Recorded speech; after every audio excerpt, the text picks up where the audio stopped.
guys, welcome back to my channel Enjoy Life with Sneha. আজি পুনৰ মই আপোনালোকৰ মাজলৈ এটা পুৰণা কাপোৰৰ ৰিউজ ভিডিঅ' লৈ আহিছোঁ। ইয়াৰ বাবে লাগিব পুৰণা শাৰী বা যিকোনো কাপোৰ হ'লেই হ'ব। কাপোৰ খালি দেখিবলৈ ভাল হ'ব লাগে, একেবাৰে পুৰণাও নল'ব, নহ'লে ইয়াৰ শ্ব'টো নুঠে। আৰু এটা খালী চাউলৰ বস্তা লাগিব। এনেদৰে শাৰীখনৰ ফিটাবোৰ কাটি কাটি দীঘল কৰি ল'ব।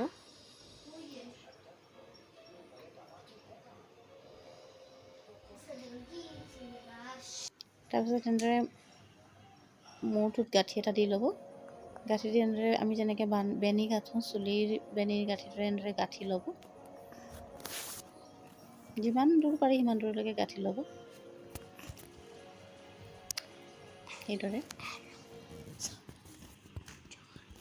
দুডালেই গাঁঠিব দীঘল কৰি। যদি আপোনালোকে বেছি দীঘল কৰোঁ বুলি ভাবিছে তেতিয়াহ'লে চাৰিডালো গাঁঠিব পাৰে। তাৰপিছত বস্তাটোৰ চাউলৰ বেগটোৰ চাৰিওফালে এনেদৰে ফ্ৰিল লগাই দিব। ফ্ৰিলৰ বাবেও এক্সট্ৰাকৈ কাপোৰ লাগিব। সেই শাৰীৰ পৰাই বা যিকোনো পুৰণা কাপোৰৰ পৰাই কাটি ল'ব পাৰি। একে ৰঙৰ মেচিং নাপালে বেলেগ কাপোৰো আপোনালোকে ইউজ কৰিব পাৰে। মোৰ ওচৰত যিহেতুকে শাৰী আছিল, মই গতিকে শাৰীকে ব্যৱহাৰ কৰিছোঁ।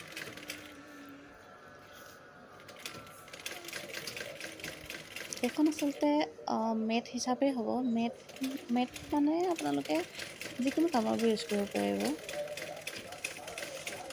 মই এনেকুৱা DIYবোৰ কৰি ভাল পাওঁ আৰু নিজকে ব্যস্ত কৰি ৰাখিবলৈও হয় আৰু ৰাখিবও পাৰোঁ, আৰু এনেই কিবা এটা ক্ৰিয়েটিভ কৰি ভাল লাগে। কাপোৰৰ অপব্যয় নহয়।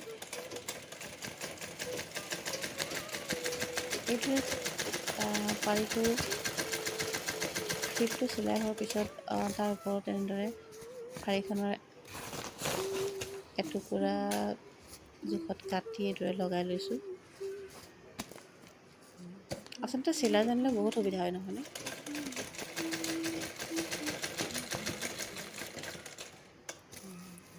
মনলৈ যিহকে আহে তাকে চিলাব পাৰোঁ, বনাব পাৰোঁ। চিলাই কৰি আপোনালোকে ভাল পায়নে?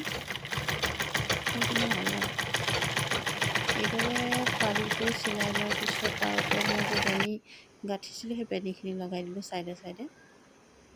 এয়া মোৰ মেচিন থকাৰ বাবে ব্যৱহৃত হৈছে।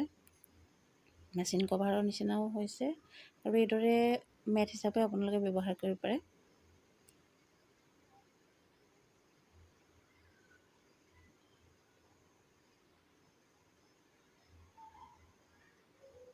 যদি মোৰ ভিডিঅ'টো আপোনালোকে চাই ভাল পালে তেতিয়াহ'লে লাইক এটা কৰি দিব, আৰু যদিও বেয়া পালে তেতিয়াহ'লে কমেণ্ট কৰি দিব। আৰু লাইক, শ্বেয়াৰ এণ্ড